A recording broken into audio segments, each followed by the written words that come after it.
Welcome back to the Conversations with Cacao podcast. I'm here today with Karen Gordon, a restoration ecologist and founder for the Center of Sacred Ecology in Monteverde, Costa Rica, where she is beaming in today. We are so honored to have you here and taking this time to converse with us today. And as we always do, before we even start getting into the conversation, let's just take that time to find our center again. Finding that space as we move from the mind, moving from this high beta activation in which we usually find ourselves, and allowing ourselves to move into this receptive energy, moving our minds, calming our thoughts, calming the excitement, and allowing ourselves to breathe from our mind into our heart space, breathing down into the heart. And breathing down into our heart as if we are breathing into this beautiful flower that begins to unfurl. Opening up our breath within our heart space, breathing into our heart and exhaling all around our heart. Breathing deeply into our heart space and exhaling all around our heart. Allowing the heart and the mind to come into coherence.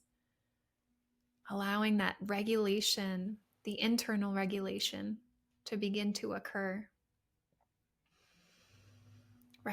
Recognizing that we have the power to self-regulate. We have the power to step out of our mind, out of the motion, and to step into flow with our soul. Step into flow with our presence. And as we take this time really to connect with the essence of Mama Cacao, how these conversations about this beautiful plant medicine that is here to support us, we want to make sure we take the time to really show up in a way that is respectful towards this plant as well, towards ourselves, towards this conversation, and allowing ourselves to become the center point of our awareness. Bringing our energy back from the past into the present, from the future into the present, from all parallel possibilities into the generous present moment. Opening up our roots, our etheric roots, our feet, and grounding in, connecting down to the heart of Mother Earth. Feeling this beautiful consciousness, this planet that provides a home for us, that provides the opportunity to play and explore in the physical, and allowing this thriving and nourishing energy to flow up to us, flow into our feet, flow into our legs, flow into our knees and our hips, flowing into our root and our sacral, all the way up into our solar plexus, and then pooling and nourishing our heart. And then from our heart, rooting up through our crown towards the heart of the sky, allowing the shoulders to melt back as we receive from the wisdom of the sun. We receive from the wisdom of the moon, the stars, the cosmic wisdom, and allowing all of this light information and all of the dark information as well.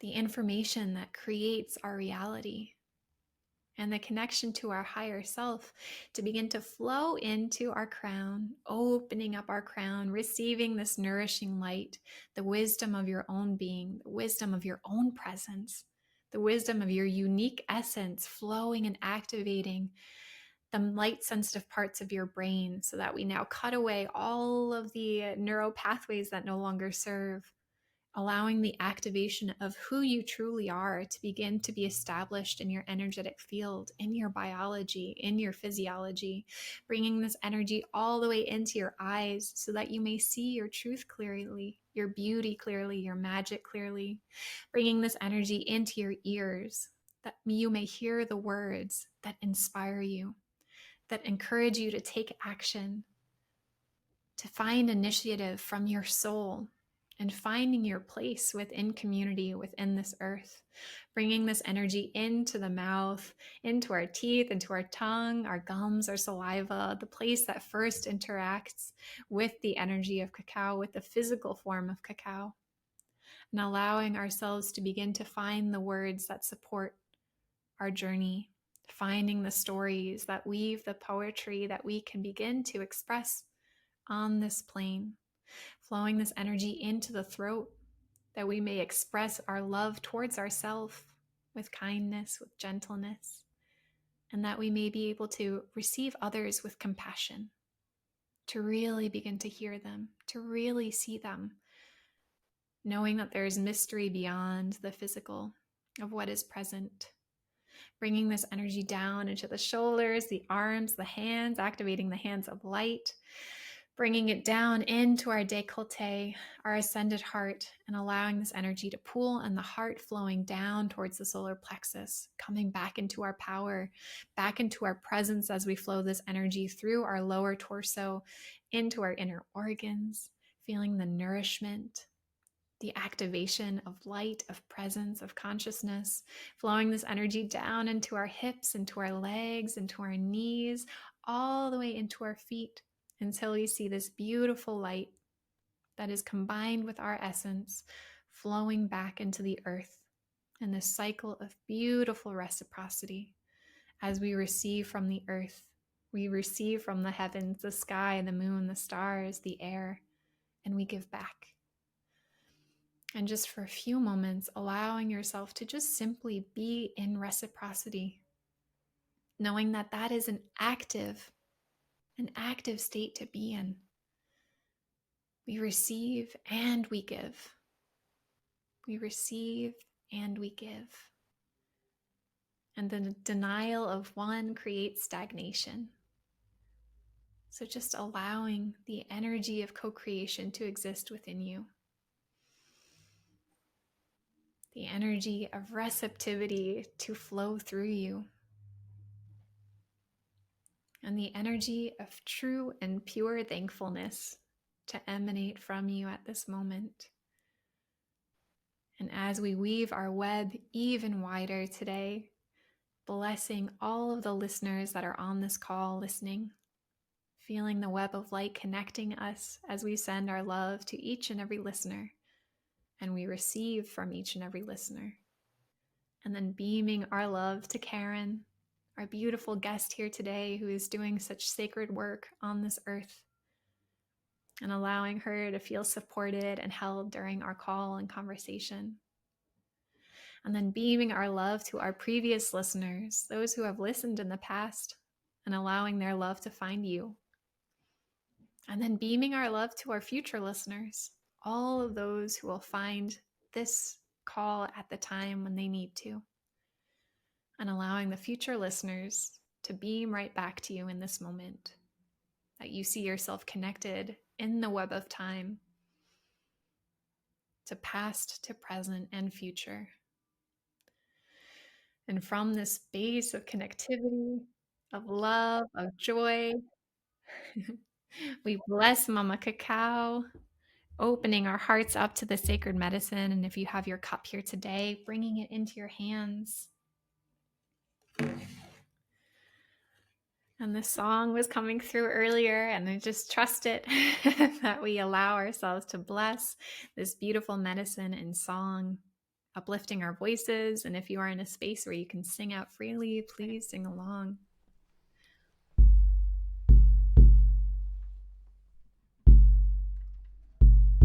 Sacred Mother, I hear you calling. Sacred Mother, I hear your song. Sacred Mother, I hear your laughter. Sacred Mother, I taste your tears.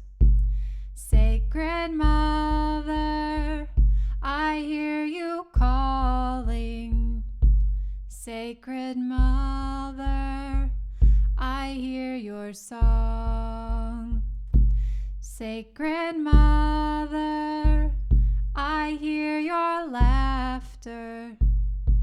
Sacred Mother, I taste your tears.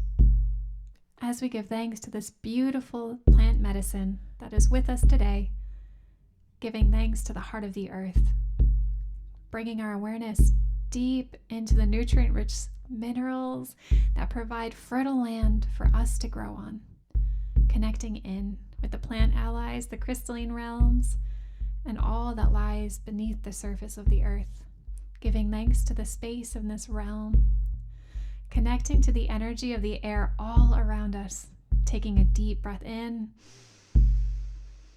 exhaling all around us as we give thanks to this beautiful element of the air, the winds, the inspiration, bringing our awareness to the heart of the fire. We give thanks to the heart of the fire, to the fire keepers, those who understand and can translate the mysteries of the fire.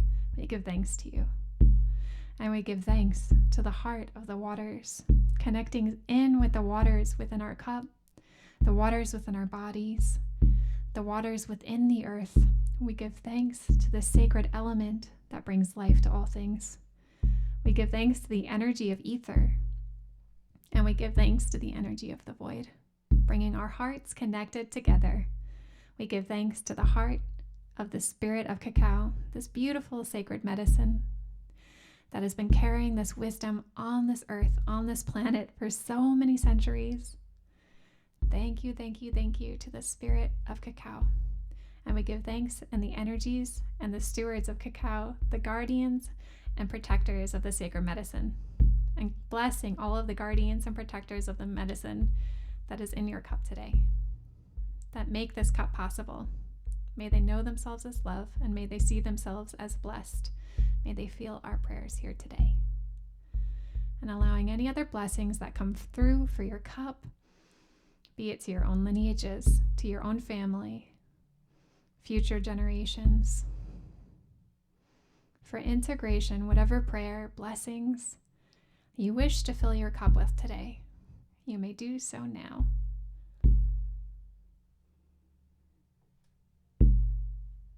And then when you're ready, activating your cup with your breath, with your eyes, with your love, with your hands, and taking your first sip.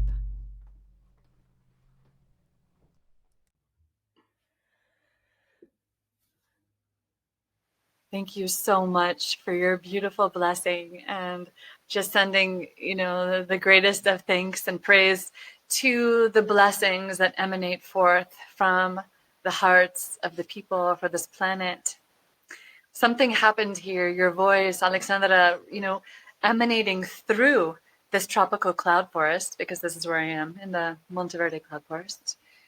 Something happened. The wind started to blow. The sun came out, because we've had about 4 days of rain here. And there are hundreds of butterflies that started flying. I'm absolutely enchanted as I look out here of what I'm seeing.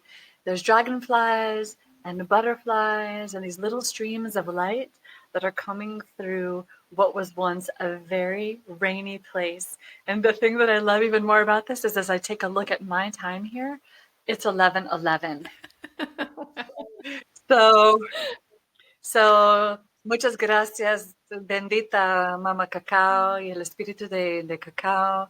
My intention for our time together truly is to allow magic, obviously, to unfold, and to allow, one of the many stories of Mama Cacao to come forth and hopefully touch the ears and the hearts of the humans. Mm-hmm. So thank you. I'm very honored to be here. Thank you for asking me to join me today. Thank you so much. And wow, I wish we were all here with you, witnessing the magic that's unfolding around you. I can feel the magic coming through. And it's pretty spectacular. I feel like I know you're on your phone right now. I'm like, did you want to take a picture?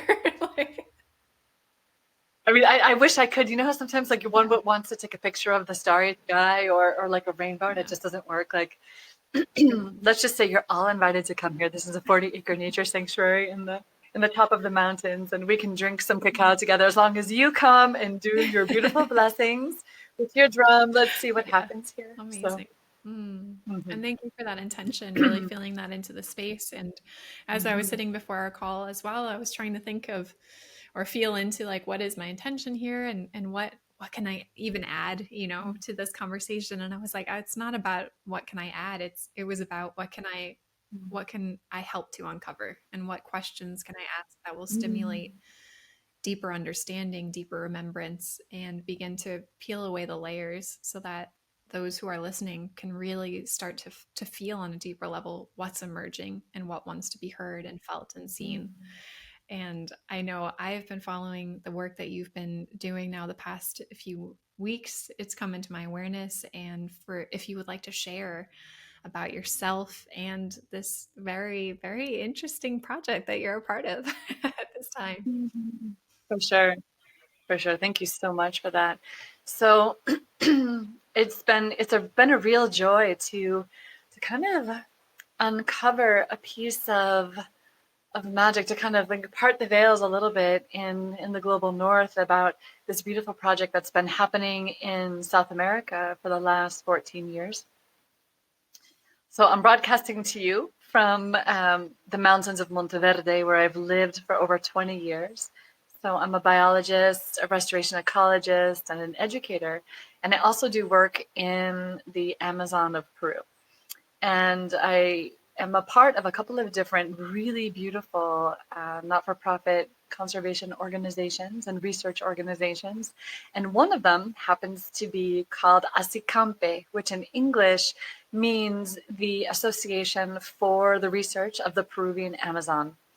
And so I've been called in to be an associate in this project. And, out of, I don't know if it's luck or if it's just the way that things were meant to be, I'm one of the very few English speaking associates in this project. And I have been called forward really to be able to share the news as to what we're doing down there and what's really happening down there. And I would love for us just for a moment, if we can, to just kind of settle into our bodies. You did such a great job of settling into our bodies. And just if everybody could imagine what it might feel like to be in the Amazon jungle, even if you've never been there before. I feel like there's a piece of our bodies that know what it feels like to be surrounded by deep, big nature.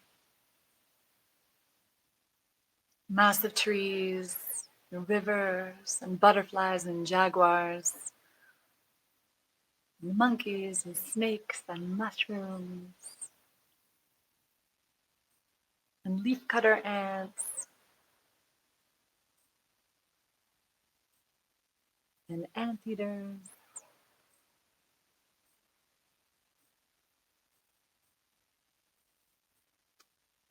And just imagine with this cup of cacao that we're holding and that we are receiving into our bodies.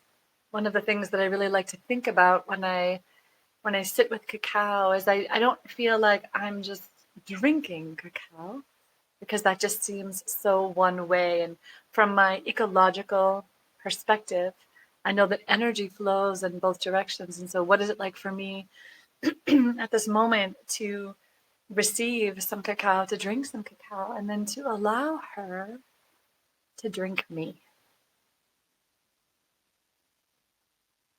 So that's what we're going to do right now. To allow her to bring us into, pardon me, her birthplace, the origin space of cacao. One of the things that we know is that Theobroma cacao is a botanical species that has existed for 10 million years. It's one of the oldest tree species in the tropics. If we think about this beautiful mug of cacao that we hold, and this beautiful cacao that we are receiving into our body and who is also receiving us, let's just imagine for a moment, just really take this in, that the beverage that we are consuming, and that's consuming us, is made out of the cacao seeds. So imagine this, the seeds that make up our cacao have a lineage of maybe over 10 million years.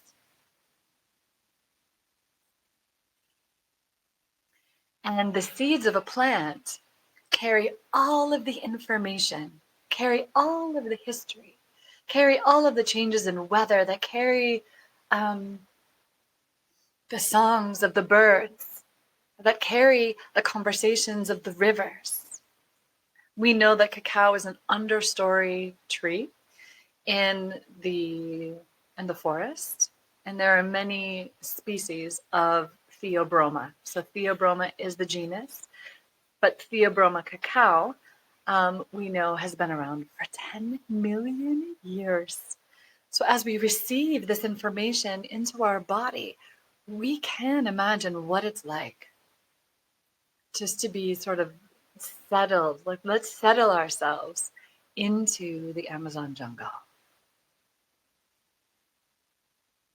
Because the Amazon jungle is now inside of us as we drink our cacao, even if we're drinking cacao that's sourced in Mexico, Guatemala, El Salvador, Costa Rica, Ecuador, all from the Amazon originally. And so not only does cacao carry the beautiful history of the jungle, but let us just for a moment begin to imagine that in the jungle, not only does there live the jaguars and the monkeys and the snakes and the butterflies, not only are there fish swimming in the rivers and the pink dolphins in the rivers as well, but there are also humans. And that humans have been a part of the Amazonian ecosystem for thousands and thousands and thousands of years. Let's just imagine for a moment what it might have been like for the early humans to discover cacao, to begin to notice the plant and to begin to harvest the fruits, to begin to explore, just eating the raw fruit of a cacao, taking a look at the seeds and learning about fermenting the seeds and learning about maybe toasting the seeds and eating them. As we drink the cacao that we have in our hands today and that's opening our hearts, we are also receiving the dance between the plants and the humans. Because cacao is a wild tree variety, and in my work in the Peruvian Amazon, especially in the deep lowland Amazon, I see wild cacao trees everywhere. But there's something that happened with cacao, just as happened with corn. Cacao became a domesticated plant, right? The dance that humans had with corn created a very deep relationship, as did it with cacao. So the cacao varieties that we are drinking today have come from this human cacao theobroma dance, where certain seeds were selected and things were planted, and we don't really know if they were selected because of the amount of fruit and mucilage or the type of seeds. But one of the things that we know is that humans and cacao started their very deep relationship. And that relationship had to do with planting, it had to do with farming, right? And so recently, in March of 2024, there was a paper published in Science News, Science Reports, and it had 24 authors from around the world, people who study cacao, people who are anthropologists, people who are biologists, people who are archaeologists. And they were able to do, it's like an archaeogenomic study. So we can study the genetics of cacao, just like we can do this with coca just like we can do this with corn, and we can sort of see what is the origin point. And what science is showing us is that the origin point of the domesticated cacao that we're drinking today comes from a very special part of the northwestern part of Peru called the Marañón Valley. And the Marañón Valley also extends into Ecuador. And the Marañón Valley is named after the Marañón River. And the Marañón River is the headwaters of the Great Amazonian River, the Great Amazon River. So something magic happened, and we don't know how long it was. We think that it could have been close to 6,000, 7,000 years ago. Could be 8,000 years ago when humans began to cultivate cacao. So I'm so fortunate to work with this project through Asicampe, because there's something that's absolutely spectacular that's been uncovered, and we're learning all about this because of this site. It's called Huaca Montegrande. Huaca is a sacred temple site. So Huaca is typically where there have been there's been activity, typically of prayer or evidence of human activity. So about 14 years ago, there was a garbage pile in the middle of a town in the northern part of Peru, a small city called Jaén. It was covered, there was this big mound that was covered with trash. And somebody started finding pieces of pottery, and they contacted an archaeologist to say, hey, you might be interested in checking this out. The archaeologist came and sort of saw the formation of this mound, this really large mound in the middle of the city. And he said, I think there's something there. And they received a grant to clear the garbage away. And instead of using a typical archaeological technique, because this archaeologist and this particular not-for-profit organization, they don't really do things in typical ways. Instead of digging a deep trench just to see kind of what was in there, Dr. Quirino Oliveira, he took a look at the whole space and he said, you know what we're going to do? Let's do he was feeling it, like he felt it. He said, I feel like what's being asked is that we do a very shallow opening of the top of this mound just to sort of see. So they just excavated a little bit, like this much. They just kind of almost like brushed the dirt away, but of course in an archaeological fashion. And one of the things that they found was this incredible stone structure of what is a massive stone spirit that has a head, a thorax, arms, legs, and an incredible spiral. And so this is sort of a picture of what was found. And they couldn't believe it. They found the very top of what was a temple site in the middle of a city that was underneath garbage. And so the revealing of this temple began. And one of the things that I really like to speak about, even though a lot of people talk about archaeological excavations, for me, it just sounds so invasive. And really what's happening with Asicampe, this beautiful, again, nonprofit organization that received the Peruvian not-for-profit organization that received permission from the Ministry of Culture to be the stewards of the revealing of this project. 50% of the work that we do there is spiritual, and 50% is scientific. So just so that all of our listeners know, everybody who works in this space, we work barefoot in this space. There's no shoes in this space. At the beginning of the workday, at 7 o'clock in the morning, there are prayers that are made, there are offerings that are made of coca leaves, of cacao, of tobacco, asking permission from the spirits of the place to please kind of show the team what's next, what would like to be revealed today. And at the end of every workday, 3 o'clock, 4 o'clock, 5 o'clock in the afternoon, there are other prayers that are made to say, thank you so much. And so that's the way that this work is happening. And so one of the things that has been found, so as the work has gone throughout the years, very slowly but very surely, in the very upper levels of the temple, one of the things that has been found, there was pottery that was found. And they decided to do carbon-14 dating on the pottery. And on the inside of the pottery, they also did the studies, like, what's the residue on the inside of the pottery? And they found cacao. Ceremonial cacao beverage. And the carbon dating shows that this is at least 5,300 years old, if not older, which makes this the oldest ceremonial cacao that has ever been found. And as the excavation, or as the revealing of the emerging of this temple has continued, there have been more pieces that have been found, including pre-pottery. So pre-pottery is a very long time ago. It's more than 5,500 years old.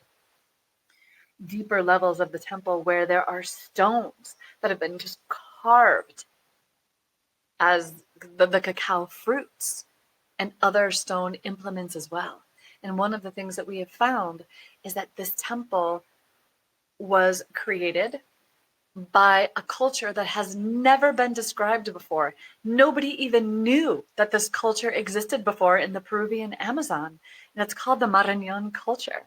For so many years, people thought that, the Amazonian cultures were not necessarily sophisticated. They didn't have necessarily a cosmology. They didn't create monumental structures such as temples out of stones, etc.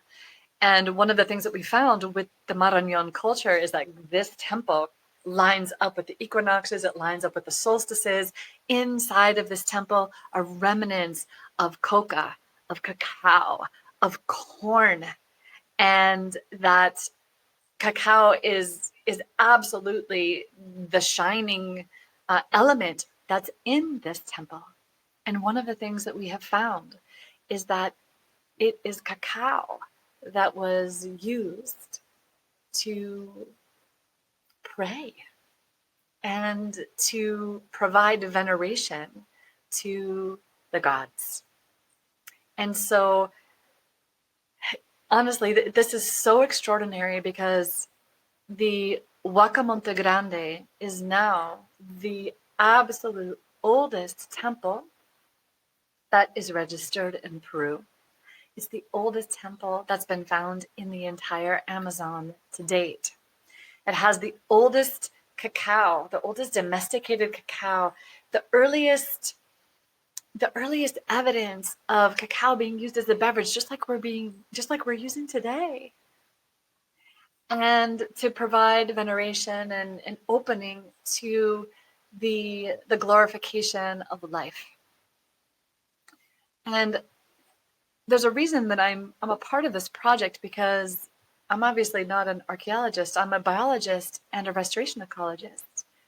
What's even more fascinating to me and more like heart-moving for me is that in this particular area of Peru, there are native cacao species that we call cacao criollo. And in studying the native cacao from that area and doing genetic testing on them, they have the same genetic profile as the cacao that was found in the earliest ceremonial vessels of Huaca Montegrande. And so for me, it's changed everything for me with cacao. Every time I drink cacao, it doesn't matter if it's sourced here in Costa Rica or anywhere else, I realize that the great-great-great-grandmother of this cup of cacao stems all the way back to there. And there's another site in Ecuador that's close by. It's in the Marañón Valley as well. It's sort of like a sister temple. And their carbon-14 dating doesn't show as like the dates as early as the Marañón, as the Huaca Montegrande, but it doesn't matter. Like there's no competition here. What we're here just sharing is that, number one, there was a culture that existed at least 8,000 years ago that was sophisticated, that had agriculture. Like nobody knew that there were not hunter gatherers. Nobody knew that there were sophisticated societies that participated in weaving and pottery and um, agriculture and deep, deep, deep, deep relationship with the veneration of plants. And so for me, it's an absolute honor to be a part of this project and also to be a part of the protection and the conservation of not only a world cultural heritage site, but also the protection and the conservation of another heritage site, which are the cacao forests that are in the Marañón Valley. Because one of the things that's happening, of course, is that there's more and more pressure placed on the farmers and the landholders to cut down the ancient cacao and to plant or to graft genetically modified cacao. And so we are there, we're in the midst of this beautiful project, and I'm just so happy to share this with you. Oh, well, thank you for taking us on that journey, and really the Mm. artistry and the eloquence with which you share the story is like really true recognition that you embody this wisdom. You've been there, you live this, you breathe this, you understand. And I think that's the sensitivity with which you speak also attunes us and attunes me to that feeling of a deep understanding, of recognition, of like it's like the mirror neurons that you provide, but it's like the energetic mirror neurons that we can, and I think our listeners receive, of what this actually means for our earth and the origins of cacao. And there's so many, oh my gosh, beautiful metaphors and just places we can go and dive into with this. And a few I want to touch on before yeah, well, a few things I would love to point out is first the recognition of like where this site was first found, under under a trash heap, right? And I think the metaphor for our society of where we are, of how we have, first of all, it seems like it's a very deeply feminine relationship to what this temple actually was originating from, the basin of, or at the mouth of the Amazon rainforest, of the river that comes together, the origin of life, of this life force energy, of cacao being the seed that was coming from this vital energy force, like the womb of the earth. And the recognition of that connection to mother, to life, to the feminine, and the feminine resurgence that's happening right now, the reclamation of all the divine feminine work that we hear nowadays coming to the surface. And I feel like now it's really a lot more anchored than it was, even a few years ago. There is a really deeper and clearer understanding. There are more women coming in and men revering and understanding what the archetype of the divine feminine is. There's more stability to be able to hold that. And the fact that this beautiful temple was underneath the trash, it's like the juxtaposition of where our society was and how we covered our heart, how we covered also the feminine, how we covered these ancient cultures with trash. Right? And now we're beginning to excavate the heart. We're beginning to use cacao as the medicine that enables us to clear away the garbage, clear away what no longer serves, and really begin to come into deeper listening. And I love today, we're actually connected here on this call, in the Mayan cosmology that I follow. I don't have Mayan lineage, but it is a lineage that really resonates with me and helps me make sense of the earth, of my experience, my physical experience on this planet. And in the energy today, it's Hun Kawok, and it's one Kawok. It's the beginning of a new Trisana, a new 13-day period. And Kawok is considered the storm, but also the energy of the midwife, the one who is beginning to help usher in the birthing of what is there to come that is new, but also the storm that washes away what is no longer serving. And that powerful, vital, like feminine force of, no, no, no, this is unacceptable. We need to really allow that deep, deep energy to come in. And how do we become the midwives for Cacao, or how does Cacao then midwife us in that cycle of reciprocity as we allow ourselves to go deeper into the temple? And just all of these layers of, like you were saying, the next layer of the temple of how are we ready, on this planet? Are we ready to receive the mysteries that are there? Are we ready to listen? And just like you were saying, like the earth has this consciousness too, that she will reveal to us this when I feel like it's, this is my personal belief, but when she's ready, when she feels that we're ready, here's this information. Here's what else is here, because somebody's ready to listen. Like the statues of Venus that were found in, I remember in Austria in 1906, the more of the divine feminine coming forth. And then also when Lascaux and the Chauveau caves, all of the like prehistoric caves, the initiation into those temples, those rites of passage. And I feel like, they've been there for thousands and thousands of years.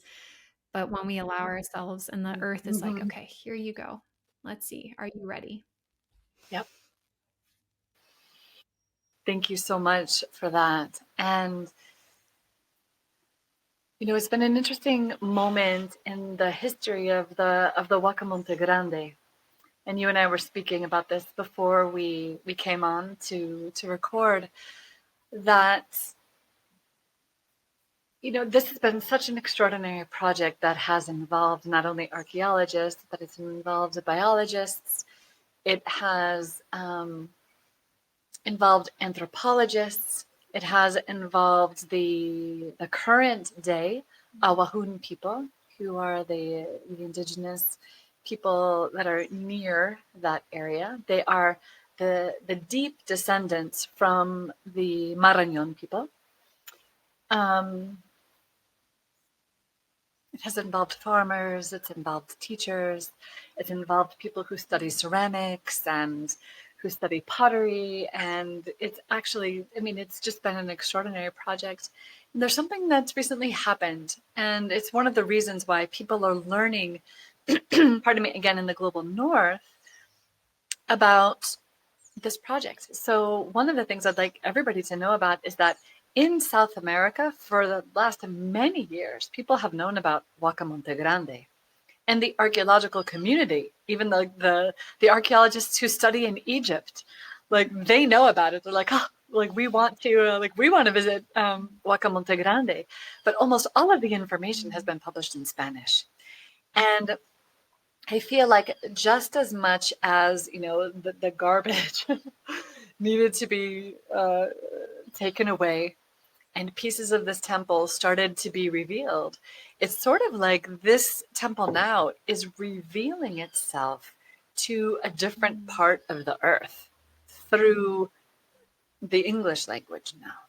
And we really need that, because there's something that's happened we could call it a challenge, but I also see this as a grand opportunity, to not only let people know about this absolutely fascinating place that someday we do believe will be an UNESCO World Heritage Site. It's already been named a National Heritage Site of Peru.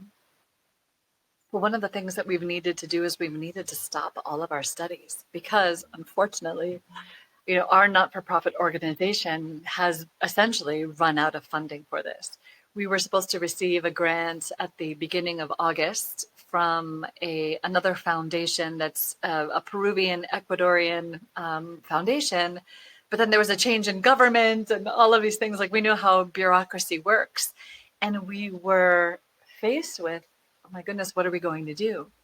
Because there is a law in Peru which makes a lot of sense, that if you are entrusted to work and steward an archaeological excavation of a national or any sort of heritage site, because it's considered national patrimony, if you run out of funding, you need to recover the site, you need to rebury it. And we are at that place right now. And it was really shocking to us to understand that we might be in that position after having worked Dr. Oliveira and his team, working so carefully for 14 years. And one of the things that he and I talked about, I just said, we need to let the world know about this place. And so some people might say, well, how come the Peruvian government just like doesn't, fund this? That's just not how it works there. The Peruvian government, it's not that they don't care, but it's not a part of their, like, they don't fund archaeological sites like this. And I want everybody to know that we are the only, La Huaca Montegrande is the only active archaeological site that's being studied in the entire Amazon. Yeah. Wow. Like 60% of Peru, for example, is covered by Amazon. We're the only project that's in there. And so most of the funding for projects like this come from not-for-profit organizations, they come from individuals, they come from foundations, they come from grants. And so we were presented with this shocking opportunity to be able to allow the rest of the world know about this place. And so I've been starting to really get out there, and to I have the great privilege and the great honor to be able to share this information with the world, with the English speaking world. And it's been incredible to be on interviews in New Zealand and in the UK and in Australia and also in the United States, to really invite the global cacao community to come together in a reciprocity project. If we think about this, like, let's just think about this for a minute, honestly. Chocolate has probably been a part of all of our lives ever since we were really tiny. Like, think about trick or treating, right? And all of these things. Chocolate has been a part of all of our celebrations for as long as we've lived, probably. Chocolate also provides, and cacao have also, it plays a role in our grief practices as well, in the living, in the dying, in the celebration. And if we think about this, all of that chocolate has its deep roots back to Huaca Montegrande, back to the Marañón Valley. Our entire lives have been touched by this place. We didn't even know. And so I'm here to let us know that. And really what's needed right now is we're asking the greater cacao community, because think about what's happened, especially I would say since 2020, almost the explosion of interest in cacao in the world, right? All of the people who are teaching about cacao, all of the people who are facilitating cacao ceremonies, and how many people, and I'm so grateful for this, have really deep reciprocity projects with the growers of cacao. Whether again you're finding your cacao in Mexico or in Guatemala or in Honduras or in Costa Rica or in Ecuador or any other place. We're so grateful for the people who are, walking the path of this plant medicine in such a good way. But we really are asking for support from the entire world for this project. How much does it cost, to, let's say, if we go someplace to, how much do we invest in a cup of cacao, or if we're buying or purchasing a kilo of cacao, or we are going to a cacao ceremony, for example, to receive the medicine? It's just such a beautiful thing to be able to give back, to not only receive the cacao, to not just drink the cacao, but to allow the cacao to work within us. And what is it like to be in that ecological, the most natural process, and you mentioned it before, of reciprocity. And one of the things that we're doing is a fundraising program right now until the beginning of December, to be able to show the Peruvian government that in fact there are funds that are being generated and that we're able to send back down to Peru to keep some of our workers continuing working, so that we don't have to shut down the project and rebury the temple at the moment when the central spiral of the temple is ready to be revealed. And so there's been this amazing opportunity. I feel like this pause that we've needed to take has given us the opportunity to make direct connections just like this. Is this not the heart of cacao? How many personal conversations have I gotten to have? How many new people, beautiful people like yourself, have I had the opportunity to meet? And how many people are you touching through your teachings? And so this is the spirit of cacao that is, I think, working to create a global network of people who are waiting to listen to the word of the great, great, great, great, great grandmother of cacao. One of the things that we're finding in the Huaca Montegrande at this moment is a lot of evidence that this was um, a matriarchal society. And there is a feeling, although we don't know until the center of the spiral is ready to be revealed, that probably the highest order spiritual leader of this culture and this temple was in there, and it very well may be a woman. And so we're waiting and we're listening.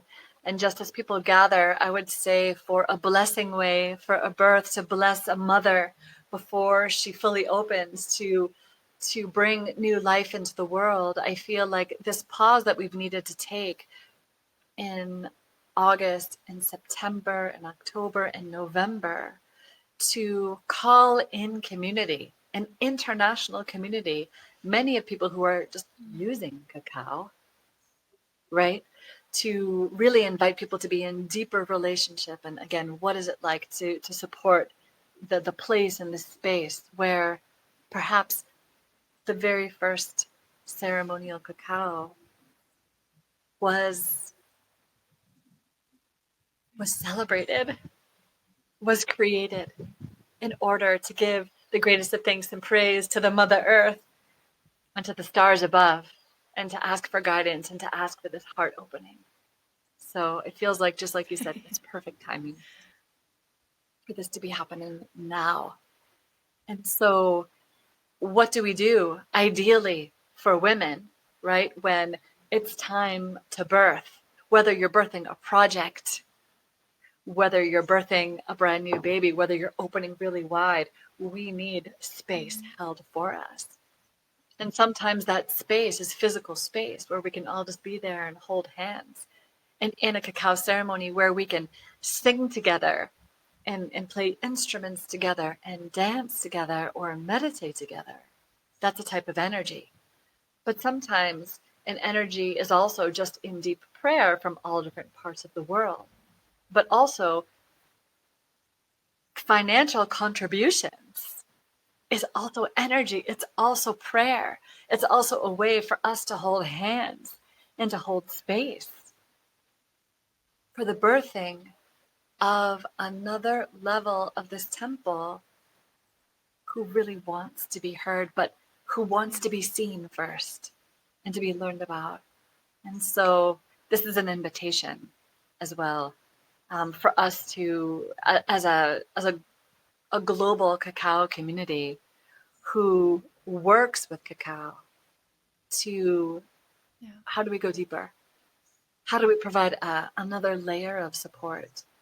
And so that's one of the reasons why I'm here as well, Yeah. is to share that. Thank you. Thank you for sharing that. And Mm-hmm. there are more aspects I know I would love for you to go and dive into, but I would just love to share the reflection too of, what it means to hold energy and what it means to really receive the world that we are now birthing, because we are on this cutting edge technology where ancient meets modern. We're working with this beautiful medicine of cacao that is this ancient technology, and but now it's coming to the earth in this new way. It's coming in the earth, Mm-hmm. coming to the earth and speaking louder than it has before, in a voice that seems more pure, more true to the ancient connections of where it's come from. And for me, as I hear you speaking about it too, and just recognizing my own journey as well, like the balance of spirituality and finance, because that comes up a lot. It's been something I've been working with a lot personally too.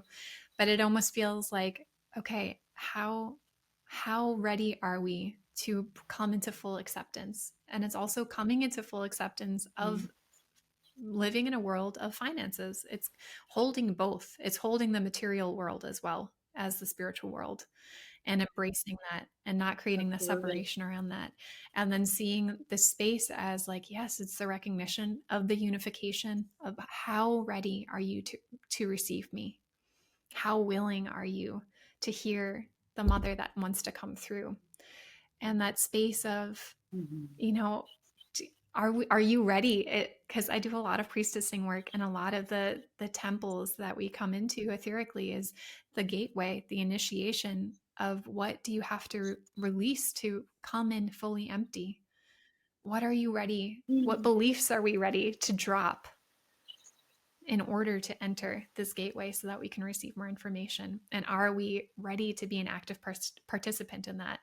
And I feel the rub for me. I could just speak personally too of the space of like, like it's hard. Money's hard. It's difficult. I'd love to keep it separate. But just the recognition of no, coming into this, of allowing that belief to now be put to rest. How, because we can do amazing things with money and support these amazing projects. And it's like coming into recognition, oh, wait, no, this is amazing. Let's bring more of that in, because when more money comes into the hands of the right people, our world is going to transform. And I think that comes into that play of deep listening and the readiness of the mother and her presenting herself of, I'm here. Are you able to support me? Are you able to receive what I have? And that comes from Mm. deeper healing within us. It comes from the really that Mhm. root safety. How safe do I feel in the world? How am I able to support myself? And am I ready to actually empower myself with cacao, with community, and step in and show up in the world in a way that maybe I wasn't ready before, but it's being asked of me now. Yeah. Absolutely. And I love that of am I ready? And also I think about this word in Spanish called voluntad, which means willingness, because some of the energy that we get to bring into reciprocal relationship and right relationship with our medicines is also a willingness to be of service. So the people who are not, sometimes I think people who are, it can be very common to put people who are in service to certain types of plants on pedestals. Like, okay, well, that person is a cacao facilitator, right? But in fact, we are all here to be leaders of our lives. We are all here um, to learn and to grow into. I loved your image of the flowering heart. Every single one of us has a flowering heart. Every single one of us has a flowering heart of service. And one of the things that I would love for all of us to think about, that I need to remind myself about too, is where and how am I willing to be of service? So thinking about this beautiful podcast that you're creating, and the leadership role that you play in your community, there are many other people in your community, in this beautiful community, right, that can also take a leadership role, of saying, wow, like this is really touching me. I would really love to be able to do something to spread the word, or to let's say host a cacao ceremony, and or anything, like anything at all, to reach out to friends, if to say, wow, if we just all pool $5 together. Because sometimes people also think, one of the things that I find a lot in the conservation world, because as you know, I've been a restoration ecologist for the last 30 years. So my life, working in the Amazon and working in the tropical forests here in Costa Rica, it's it's it's actually really quite incredible how hard it is to sometimes find funding. And you talked about like getting this the energy of money into the right hands of the right people and the right projects to really launch gorgeous things on this planet. It can be challenging. And I think that sometimes what happens is that people also get inspired by things, but then there's either not an action that's taken, or they feel like, God, the only thing that I can do is maybe I can only like share $10 or $15 or $20. But if we have a lot of people doing that, it makes a difference, because for me, it's all about this very, very deep intention. And so I'd love everybody to just imagine, to show the picture of this again. This is a beautiful spiral. It might be hard to see. And again, we will share photographs. But the top of this temple, there is this beautiful, I mean, it's massive in terms of its width, stone spirit that was placed on top of the temple before the temple was buried. So the temple was covered. It was a very common thing, thousands of years ago, especially if there were very important spiritual leaders, knowing that perhaps they would be uncovered someday or they would emerge someday. Imagine this. I mean, I've just seen it with my own eyes and felt these stones with my own hands. There are thousands of stones that are this big, that were carried from rivers or that were carried from the Andes, far away. There was a river stone, an Andes stone, a river stone, round and feminine, placed next to an angular stone from the Andes to create this spirit on the top of this temple. I think about the hands and hearts that placed each one of the stones to create this incredible sculpture. And I think about, what would it be like to match that? What would it be like for our cacao community to be able to match that with each stone that was placed, every small donation or every share, let's say, or every talk that shared anything? It's an act of willingness to say, I would love to be able to match this effort that was made by these ancestors from 5,000, 6,000 years ago, who had such a deep relationship with cacao that they domesticated cacao and created this for us. What would it be like? We often talk about to put our 2 cents in, but what would it be like just to make an offering, just as these ancestors made an offering that we get to receive today? What is it like to say thank you?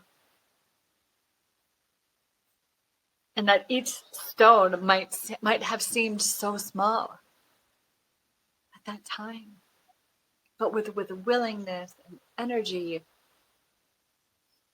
all of those stones add up. They've added up to create an incredible temple, but they also added up to create this incredible female spirit who's literally birthing. Her legs are wide open with a massive spiral that goes down. What is it like to match that energy and to say thank you?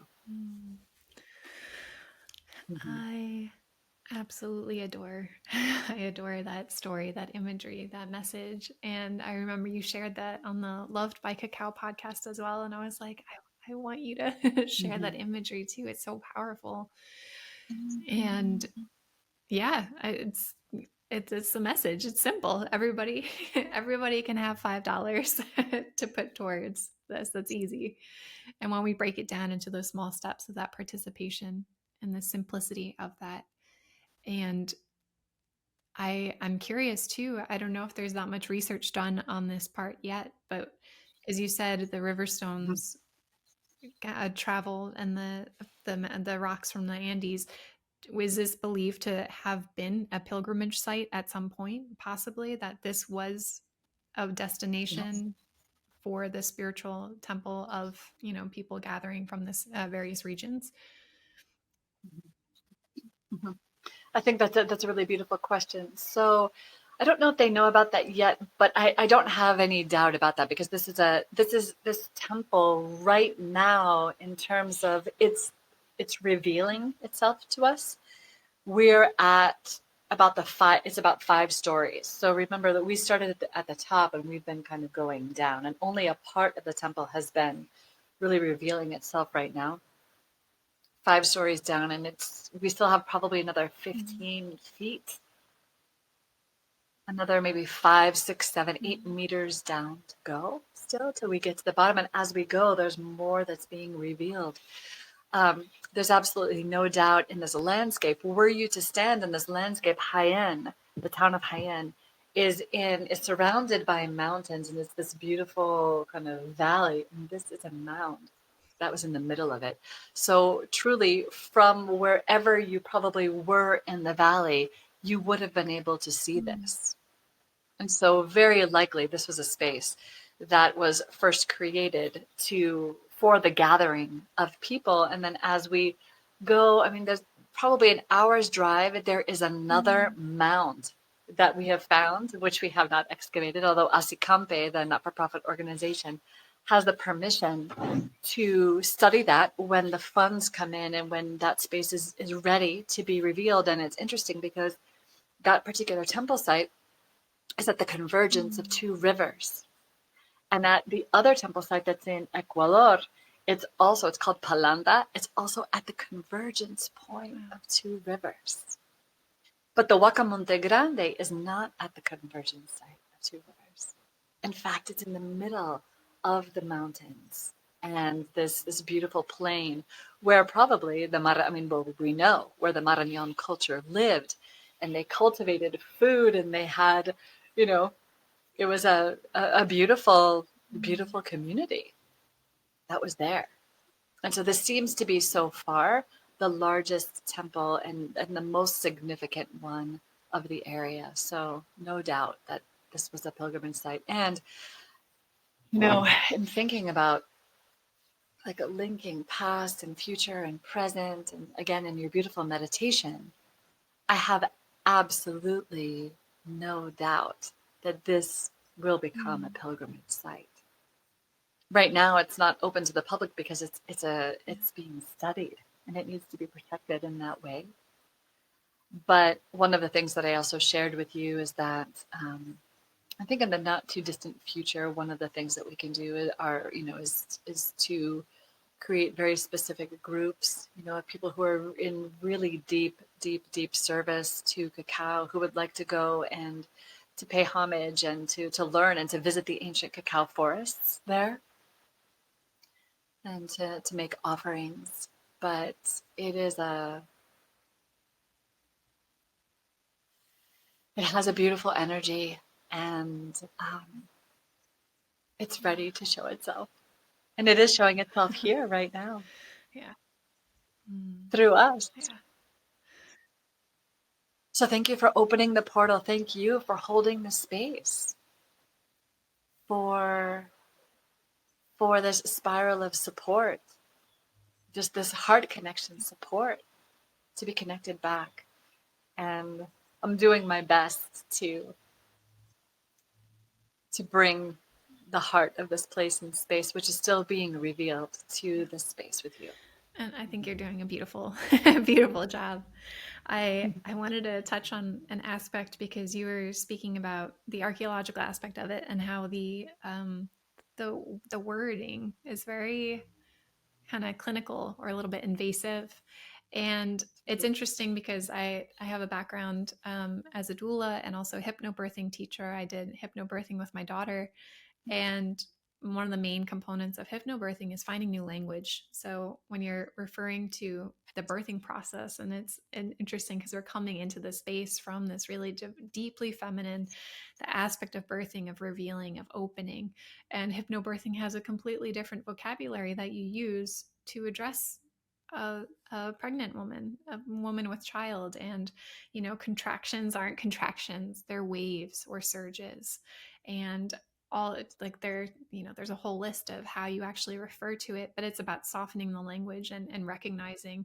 And I feel like you are such a beautiful example of the new thought that is spreading itself and pollinating itself throughout the earth right now, of allowing for more of the feminine lensing, the communion and relationship that we have with the earth, to be in right relationship, of allowing this dialogue to begin to happen.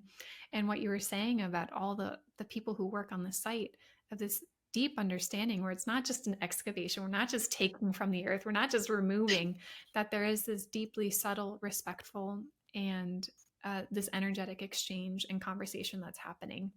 And I find that part is also so exciting, of this new narrative that's awakening within the earth, and how people from, all over are beginning to stop and listen of how are we speaking, first of all, to ourselves and community, but also to the earth, and what words can we use that best elevate our relationship, within, this structure that we have here. Yeah. Absolutely. And one of the things I would love to share with you is that, and with the listeners, is that the Huaca Montegrande and the way that these studies are being, like how they are evolving. I can clearly say, and just like with so much heart, that it's setting a new standard for archaeology and archaeological anthropological studies, as well in Peru and around the world, in terms of that that heart, spirit, science connection. And one of the things that I love about Quirino, Dr. Quirino Oliveira, who maybe someday you will have a chance to meet, and some of our beautiful listeners here too, should we decide to make a pilgrimage to Huaca Montegrande, that he speaks really clearly about this at international conferences. And, I was just there at the beginning of October before I moved to some of my other projects in the lowlands. And we were walking up. So we need to imagine that this mound is not in the middle of wilderness. This is in the middle of a city, where people live all around it right now. And so we were walking up the road, passing these houses, and we were getting ready to get to the gate. And we were just talking and very aware that we were approaching the Huaca. And within about 10 or 12 feet of coming to the gate, without planning, both of us stopped speaking and we stopped in our tracks. And both of us, without communicating this to each other, we both just put our heads down and we cleared ourselves, just like you did at the beginning of this podcast. And it's almost like we were able to begin, we both felt the Huaca, and we needed to come into complete present, just like you did at the beginning, to release the past, to release the future, to release the conversation, and to come into pure presence. And then without, talking to each other or looking at each other, at the very same time, we felt the opening of the Huaca to us. We both just picked up our heads. We didn't even look at each other, and we just kept on walking. Oh my gosh. Right. And then we entered in. And so, we entered in again with prayers and with offerings. And Quirino was, he told me this story about another scientist that came to visit, because, scientists definitely do come visit, and we do accept them in. And so, the whole team had, and I wasn't there for this one. They collected all these flowers from around the site. And so when this other archaeologist from another country came, they had made a flower offering and they had done all these things. It took them about an hour. And the archaeologist was looking at them, and he just said, like, when are we actually going to get to work? And Quirino and the team, they stood there barefoot and said, this is the work. This is the work. This is the work. This is how we do the work. Welcome to Huaca Montegrande. So again, just that juxtaposition, right, of just like this invasion into a space. And so it's been interesting. A couple of people, as we've been speaking about this publicly, I've received, of course, like direct messages on Instagram and other things of people asking me, well, have you been asking for like permission from the spirits and from the indigenous people and all of these things? And all that I can say is yes. Like the yes. Yeah. And I know I present, as a woman from North America, and a native English speaker, but there has to be a reason as well. While the Huaca Montegrande called me as a restoration ecologist, and with the deepest of humility, I sit here carrying this story of the 6 to 7 thousand-year-old temple, of the cacao forest and their current stewards, of the scientific team, and the original peoples of the of the area. And so, just like in a birth, there needs to be that soft space. And intuitively, it's really interesting because it's almost all men who are working on site. It's extraordinary to see the love and the care, like working with tiny little paintbrushes, right?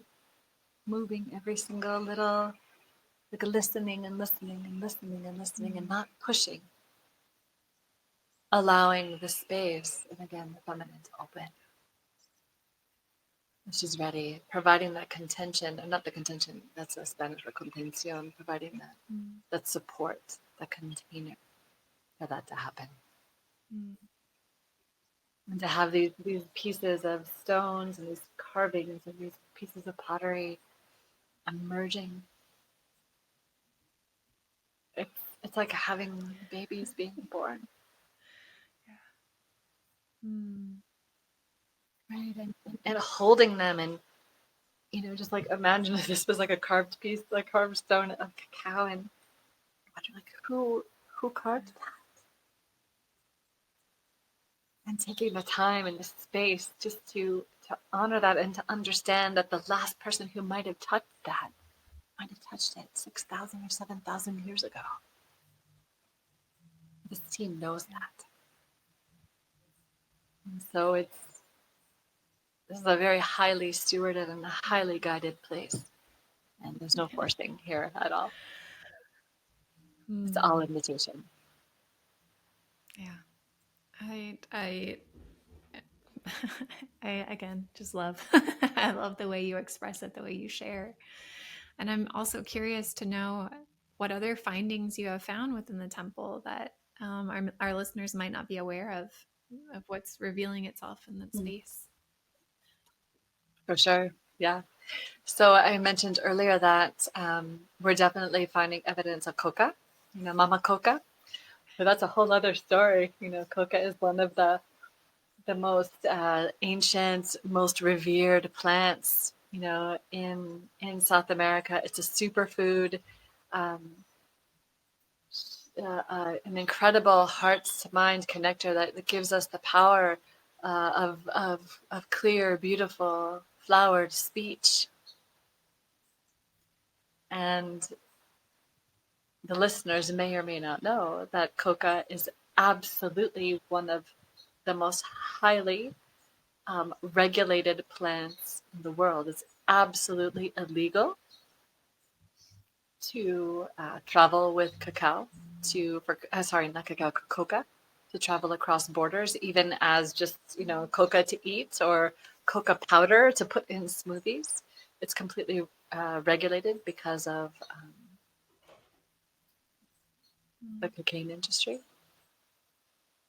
And so coca is still very much used in a joyful way in South America.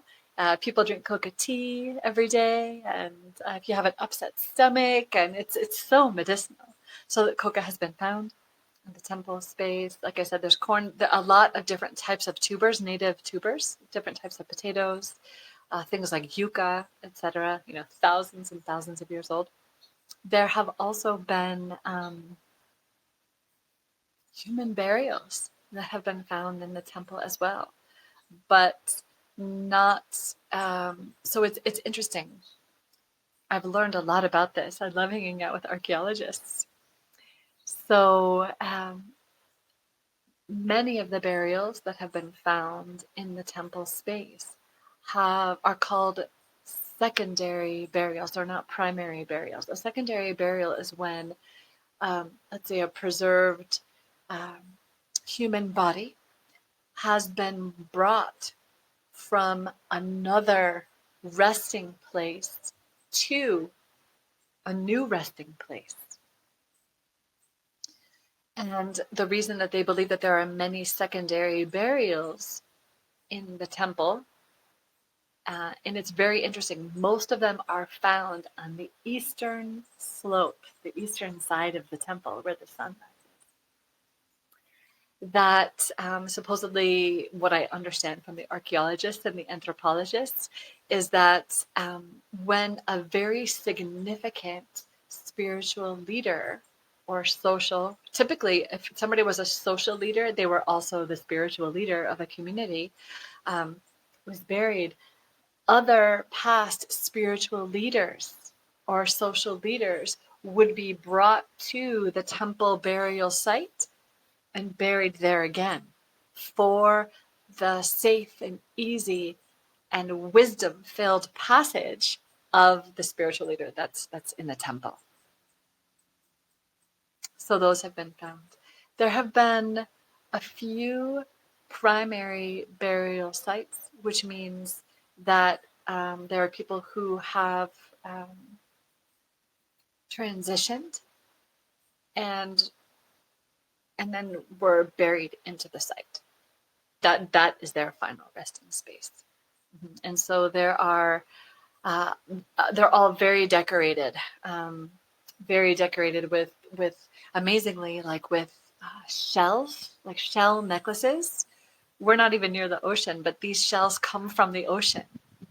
And so they came from the coastal communities. They might have been gifts through trading or other things. So yeah, people were buried with some musical instruments, some pottery, and textiles and other things like that. Wow, that's There's not many, but there are that's some. incredible.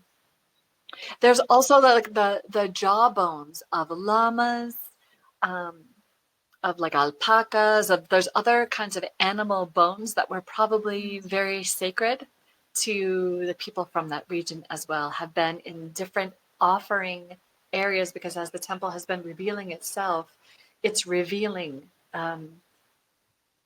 special offering areas. And it's really fascinating too to see the stone structure as well, like in certain areas where the stones are lined up in certain ways. The archaeologists are saying, oh, okay, so right near this, right behind this, or right below this, there's going to be an offering space. Interesting. Or there's going to be a secondary burial space. Wow. Oh my gosh. This is so cool. It's so fascinating. That's so cool. Oh, that's amazing. That's so cool. And of course, like just everything, Yeah. everything revealing itself, everything being a surprise. And again, no invasion, just the opening of every day saying, what would like to be revealed here, if anything? There's other things have been found that are absolutely fascinating. For example, in the temple space, there are these layers of clay. So, for example, there's this one layer that's about this deep of red clay that goes across the entire temple, so you can see it in a cross-section view. This red clay comes from super far away in the Amazon. And there's another layer of clay that hasn't been seen in some of the other temples, like the one in Ecuador.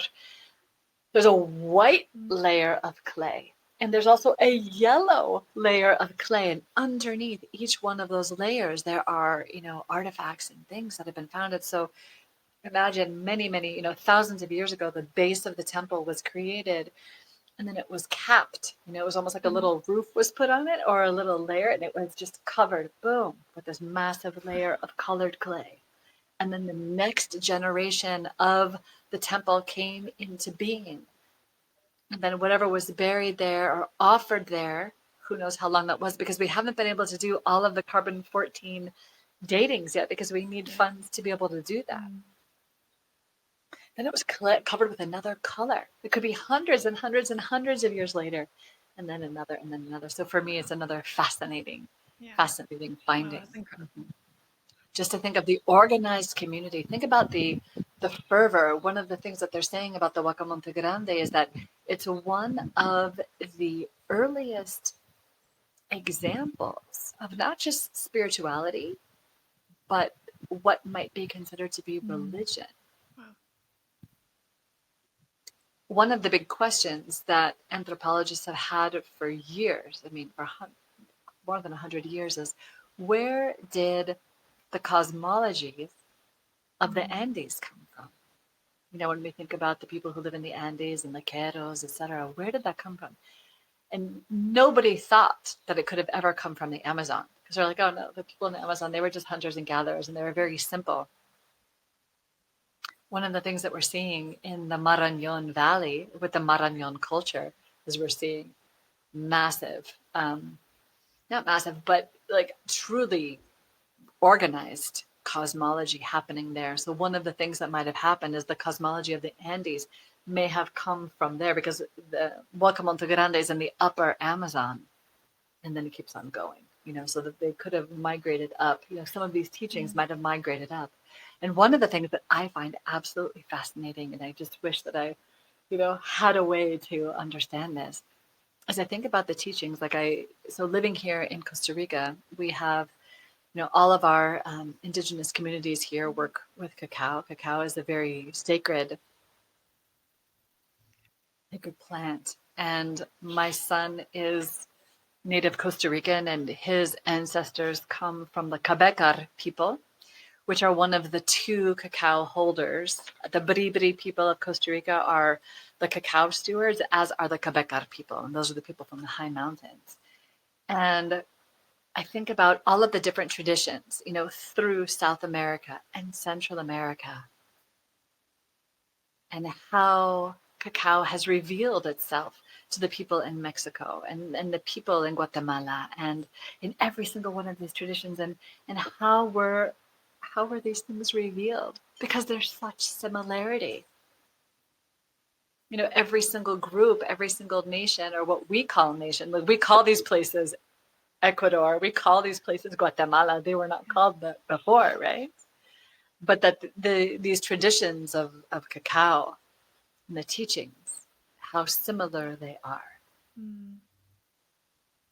through from Mexico all the way down. And of course, there are you know, variations as well.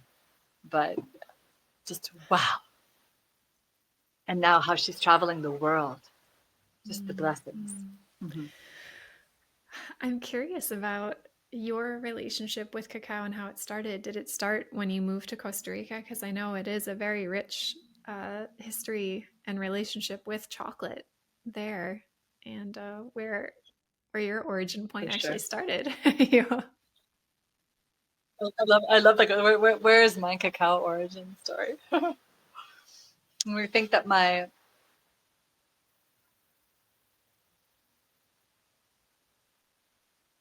what I'm hearing inside of myself as I really consider this is my mom. I guess she was a chocolate lover, and she always had chocolate, but it wasn't just like Snickers, you know, that she would have in the house. She definitely, I remember her baking and having like the bitter baking chocolate, and she would tell me about it. And I remember her making kind of not just Swiss Miss packages of hot chocolates, but she would make homemade hot chocolate from cacao. I remember having um, the cocoa powder, right? That again, the bitter powder. So I feel like I was introduced to cacao from such an early age, and just have always loved chocolate, even though I don't have a sweet tooth. I'm not somebody who's looking for like chocolate cake or desserts like that. And I have to say that it really was moving to Costa Rica here and being deeply immersed in the forests and having the ability to connect with cacao the native cacao varieties living here that just fascinated me. And I have a friend and a colleague that has a farm on the Caribbean coast of the country. She and her husband have been stewarding for many, many, many years, and she's worked with cacao for many years. And she told me that the cacao varieties there were, around 400 years old, the trees, and that Mm. just shocked me. And I said, well, how could that be the case? And one of the things that she told me is that, cacao will often, in Spanish, we call it ihiar, which means that it sends up um, shoots from the roots. So just like coffee often needs to be cut back in order for the new, because this is also a coffee growing zone too. So coffee every few years, every big handful of years needs to be kind of quote unquote chopped down and then it can re-sprout again. And she said that, the root stock of that cacao, they don't even know how old the root stock of that cacao is where it's growing in Costa Rica. But that those many of the trees they believe are at least 400 years old and it could be even older. And then of course, they cut them back and so they have new trees, but their roots are not new. And so that's one of the fascinating things for me in the with this project with Huaca Montegrande is that we can go walking in the cacao forests and the trees might be 100, 200, 300 years old, but I just have this very deep feeling, again, we need to do more science. I think that those roots are a Mm. lot older Mm. than that. So my origin story begins with my mother, which is appropriate. And it also, like I would say, the deep belly of Mm. the deep forests of Costa Rica. And so I usually have a mug of cacao every day. And what's really interesting to me is that, I have always known that in some way that I would be in service to cacao, but I never thought it would be through cacao ceremonies. Even though I do run a lot of nature and ecotherapy projects here at the Center for Sacred Ecology. This is a 40-acre nature sanctuary. We have a beautiful temple space and we do lots of wilderness rites of passage. So not only do I work for United States University, and I am also involved in a lot of different, research projects and teaching projects through Central and South America. I also have, my things that I love to do here. I never knew what my service for cacao would be until the Huaca Montegrande project crossed my path early Yeah. this year. And then I sat at the temple site and I got down on my knees and I said, I know what this is. And then the director of the program asked me to help collaborate and become an associate of this not-for-profit organization. And the next thing I know, here I am in the deepest service of cacao in the best way that I can be, which is as an educator and as a biologist. Mhm. Mm. Ah. And so I give the greatest of thanks and the greatest of praise to the ceremonialists and the people who are holding cacao in a really good way. Um, from my heart of a biologist and my heart of a restoration ecologist, for the people who are holding the cacao in a really good way, who are, again, involved in reciprocity projects, who really know where their cacao is coming from and are deeply connected to the sources of their cacao, knowing that they're, whatever it is that they are importing and then sharing with people, um, it has a story.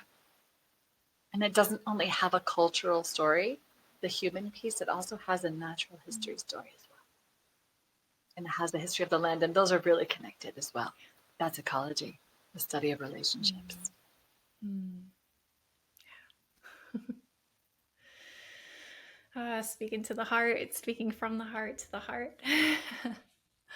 I would love to know if there is a little bit more about the biology of cacao that you could share, or where that would even take us in understanding cacao more deeply. And I know you said that uh, the cacao found in the region was domesticated, and I'm curious, even if you Yeah. know, I came across my awareness. A friend of mine said that there was evidence that. Are you familiar with other types of theobroma like bicolor and theobroma grandiflora? Yeah, Okay, for so I sure. heard Yeah. that Kapuasu is actually a domesticated form of kupui. That kupui is maybe the more um, wild form of that. And I'm curious about if you know Mhm. anything more about this world that you might be able to enlighten us. Yeah, I wish I knew. I mean, I could now spend like the rest of my life. Like now, that's all that I want to do is like go into the very deep studies of Kopasu, and there's also the Macambo as well, variety. One of the things that I can let you know is that in the ancient cacao forest that exists in this particular part of Peru. So I would love for people to know too that in Peru there are 14 varieties of domesticated cacao. So like it's all Theobroma cacao, but there's 14 kind of varieties of that. And then of course we have the Copasu, we have the Macombo, and one of the things that's very interesting is in a lot of the Theobroma cacao forests are planted these other Mm. varieties as well. And the farmers who are like the most dear human, you know, whose parents planted cacao or stewarded it, and their grandparents and their great grandparents and their great grandparents. Some of them told us, you know, when I was recently there, that the only reason that they have not cut down their trees is because their great great great grandparents made like a deep wish and a deep prayer and a deep promise, you know, to their children and to their children, saying, please don't Mm. ever cut these down. So through family tradition, you know, that they're like, we can't cut these down, right? But that the Theobroma cacao really supposedly enjoys growing Mm. with its cousins, you know, in the space.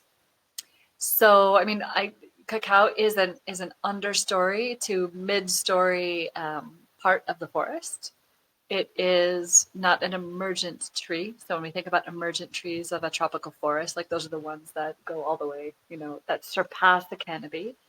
It's not a canopy tree, but one of the things that is a really beautiful thing about more of the understory, kind of mid-story trees is they are the trees in which the birds love to perch and the squirrels love to climb and or you know all of it, and they're deeply deeply connected, like they're a little bit Mm. more abundant, and so they're deeply connected to the very deep life of the forest.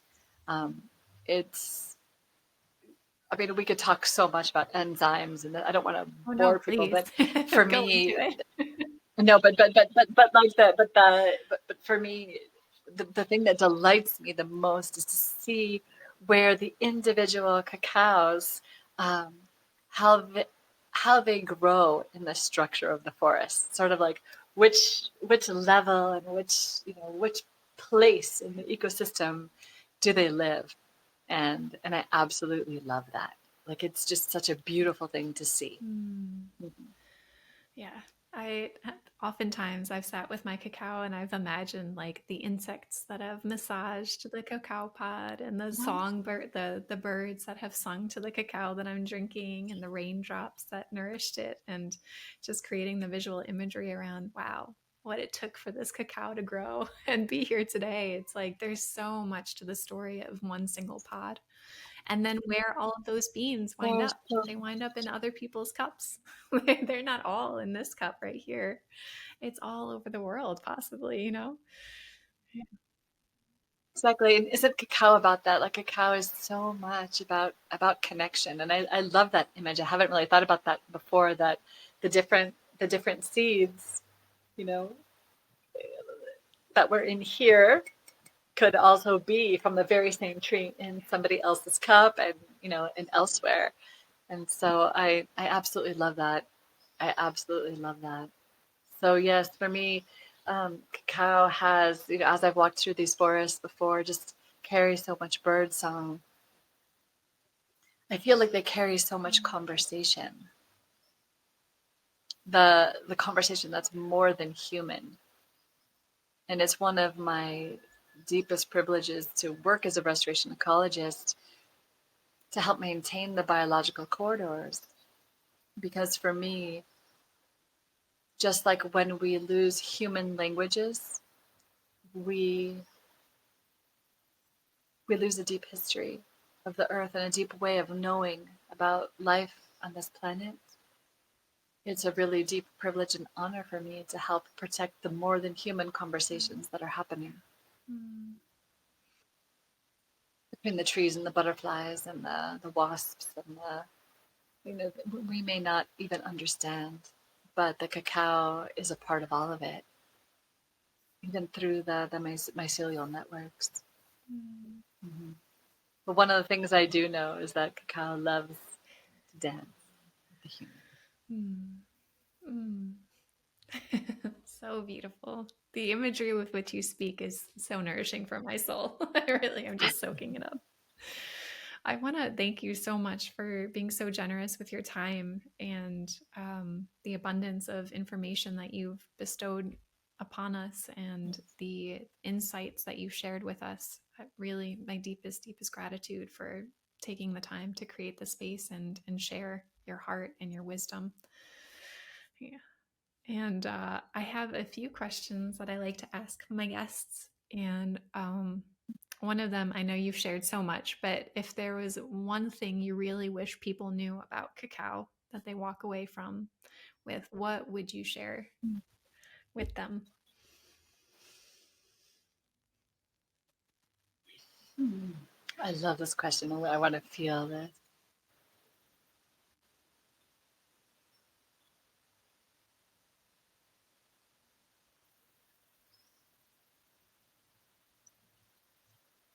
Well, I have tears in my eyes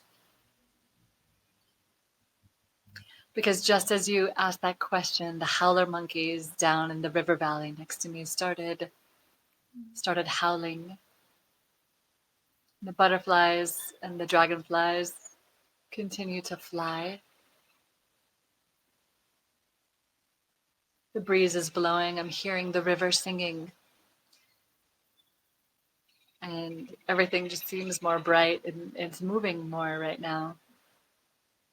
And one of the things that I'm aware of, you being a steward of cacao, your voice and your heart and your message and your mission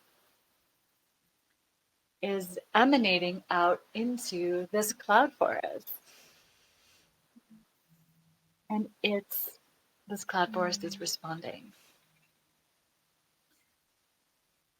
And what I'm hearing, like really with tears in my eyes, is that this cacao, there's two things. This cacao that we drink, let's let it drink us.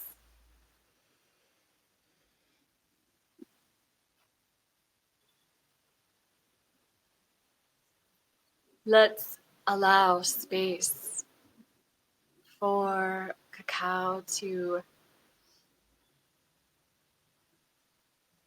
enter into our entire being, into our cellular physical body, and into our energetic body. Not only to inform us, but to also perhaps upload some information that she may need for her global mission. And to remember that this is not an inert substance, that we have a forest in a cup. This is forest medicine. This is the message of cacao, is that of connectivity. That it's not just connectivity that we think about in our mind, but if we could remember as we sit with our cacao, as we did at the beginning,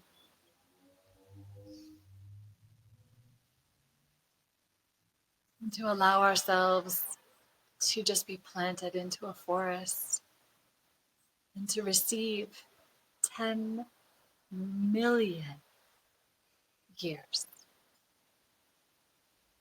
of life, of survival. 10 million years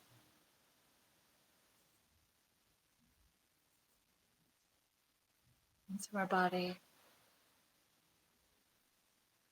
I know that this is a living forest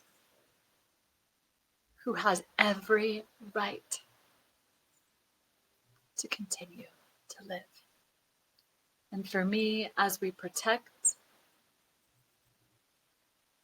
the ancient cacao varieties, especially in Peru with this Huaca Montegrande project, this is a way for us of also protecting the Amazon. And as you said, the Amazon is the heart and the lungs of this planet. So as we drink this medicine and as we receive this medicine, we allow this medicine to receive us. We allow our heart and our lungs to become activated in knowing that our hands, our arms are a part of our heart chakra, and the work that we do in the world, our voluntad, our will, what types of action can we take? For me, this is what the cacao is asking for. Reciprocity.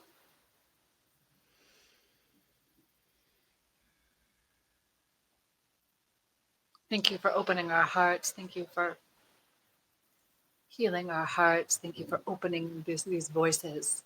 Thank you for opening our hands to noble work, to noble words, to work for this planet, especially in these times. Mm. Yes. Let's not just take. So beautiful. Gracias, Madre Cacao. Gracias, Amazonía. Gracias, conversaciones del cacao. Thank you so much. You've bestowed such blessings upon us, and thank you for that beautiful answer and the understanding and that deep interconnectivity. And that leads me into my last question for you, which is, what is your favorite thing about being human right now?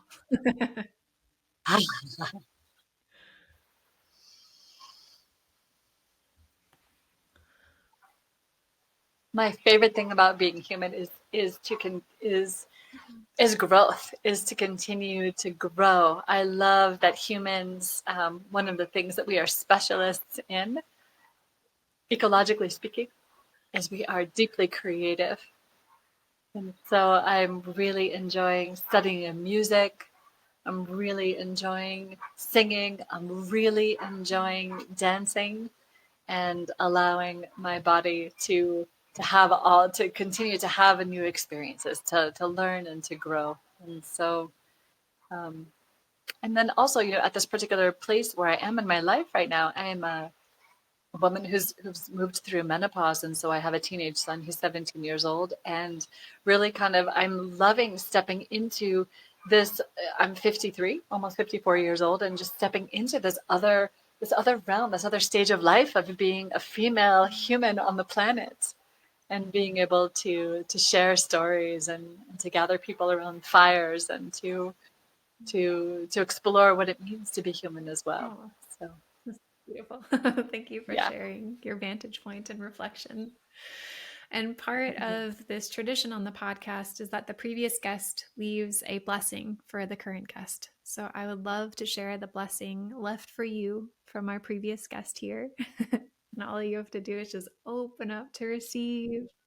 I love it. I'm going to share my screen here so that the transmission comes from them. All right, here we go. Can you see that? Beautiful. I All see right, so it. just allow yourself to receive this blessing meant for you, channeled for you. Feeling in this moment in time, the authenticity of the voices, the stories, the self-love and acceptance. I wish you the most bestest day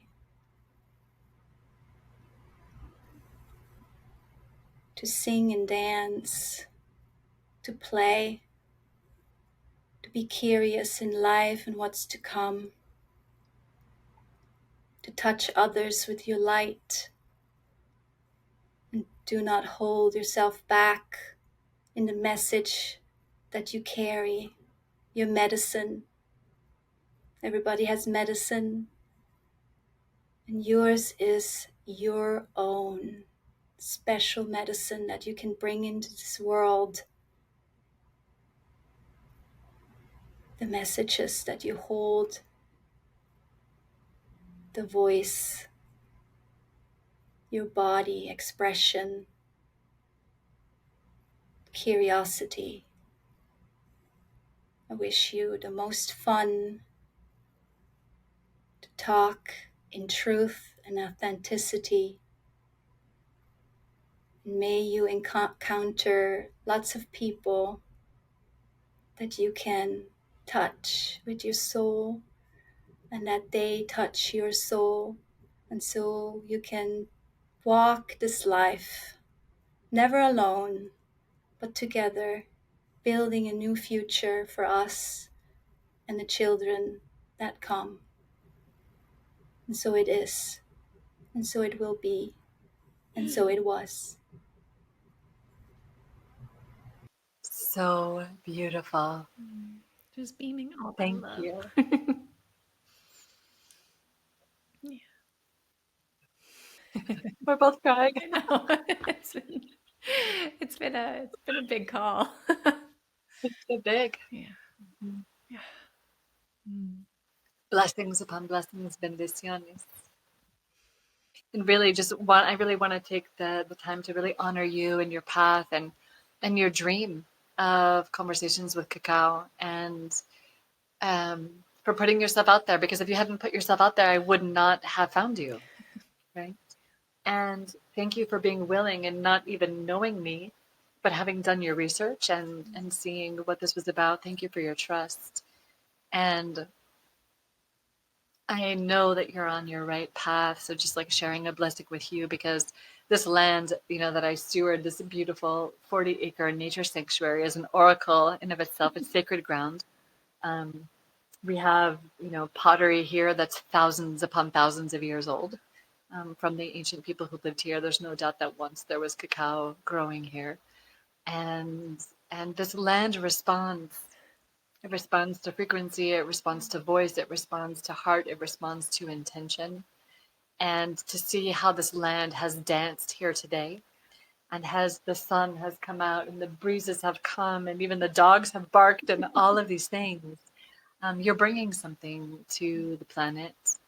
And I just want you to know that. And so just thank you for your work as a mother, maternando la vida. And then thank you for your work as a doula.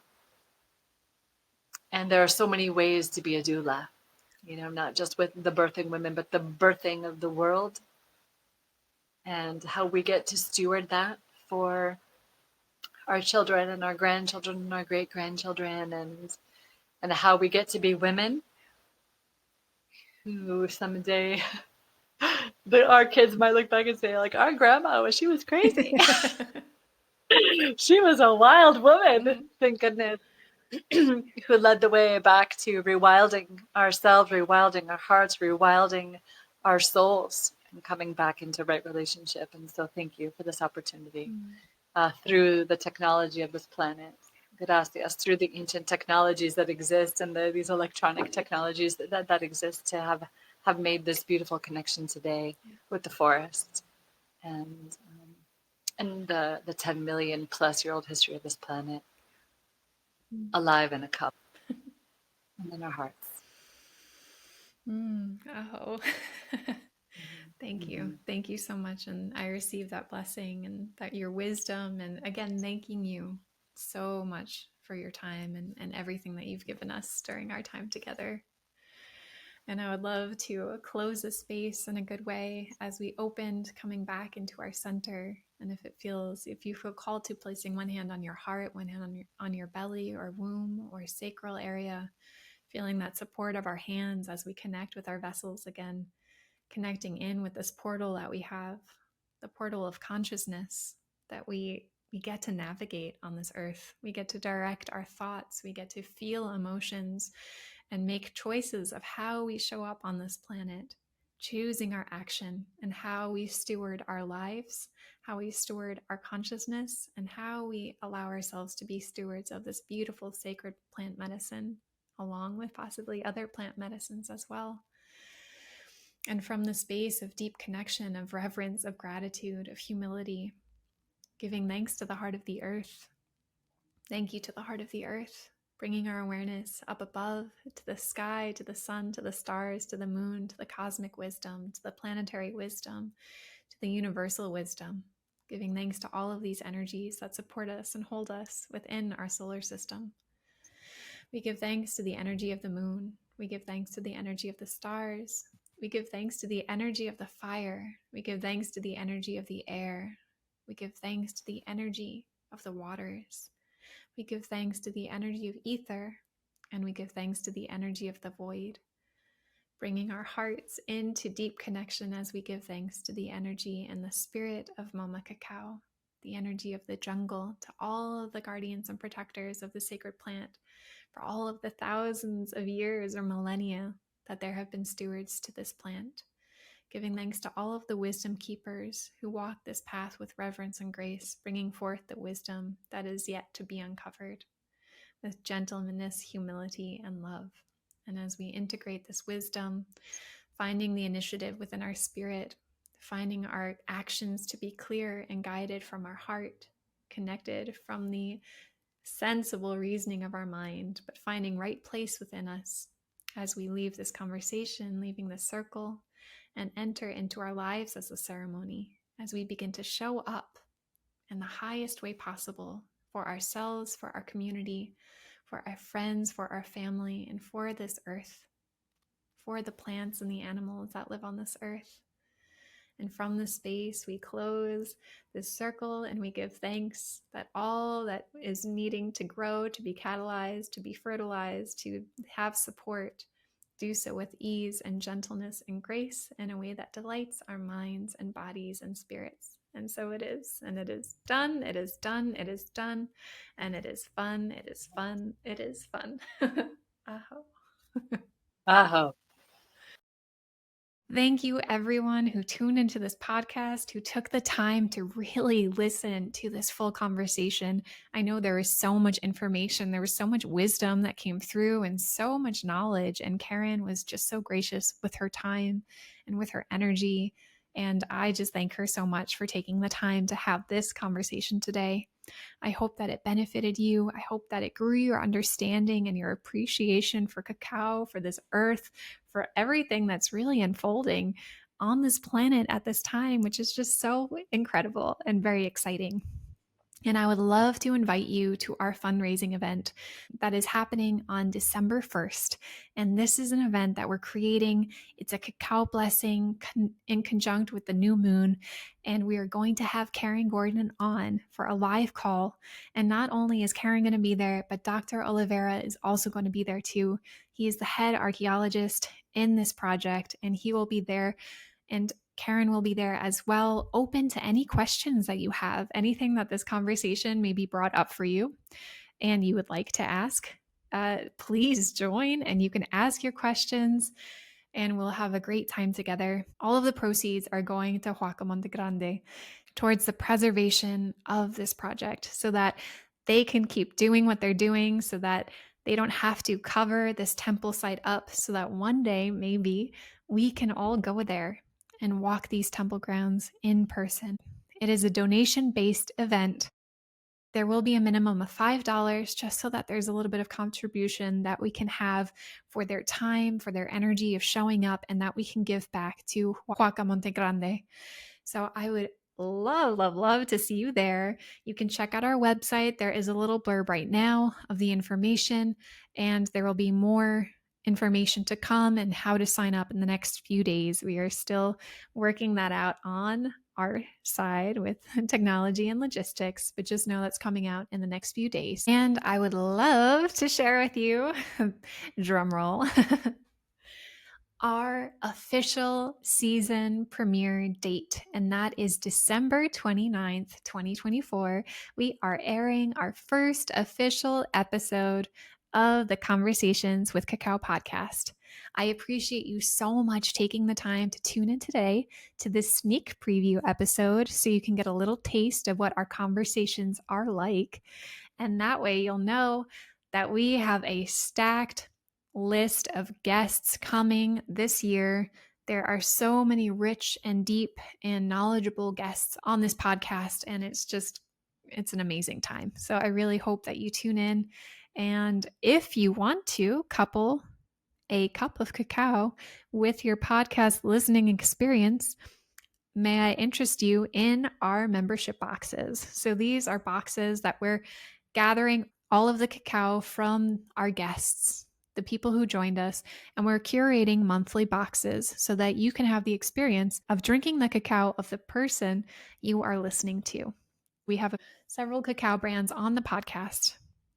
And if you would like to drink their cacao while you're listening to their voice, listening to their message, and really feel where their cacao is coming from, let it move through you as you listen, these Cacao Pod membership boxes would be perfect for you. So you can check out our website at conversationswithcacao.com, and there's going to be more information coming out in the next few days as we get all of our logistical stuff done behind the scenes to make it smooth and easy for you. I would love to invite you to our virtual cacao activation circles every Monday at 10 a.m. Eastern Time and every Friday at 11 a.m. Eastern Time. This is open to anybody who is interested in cacao. I curate the energy as intentional activations so that you can begin to really establish a deep connection with the energy of cacao, along with yourself, and be seen and witnessed in community. And it is invaluable. I know the people who have been joining for the past years, we have become such a beautiful, tight-knit group that is welcoming so many more people as well. And we would love to have you there to see your essence, to feel your essence. So please just trust the call. If you're feeling curious, join our activation circles. They are fun. They are beautiful. If you're looking for community that goes deep, we go deep. We like to get into the deep healing, the deep conversations, and the true relationship with self and cacao. Check out our website to sign up, and I'll see you there. So as you enter into your day again, as you leave this Conversations with Cacao podcast world, I invite you to really tune in to the nourishment of your roots, feeling yourself so held by all of the listeners here today, by myself, by cacao, by our planet. I invite you to open your heart, activate your heart space so that you can truly embody your magic. Because you know what? You, my friend, are pure magic. Have a beautiful day.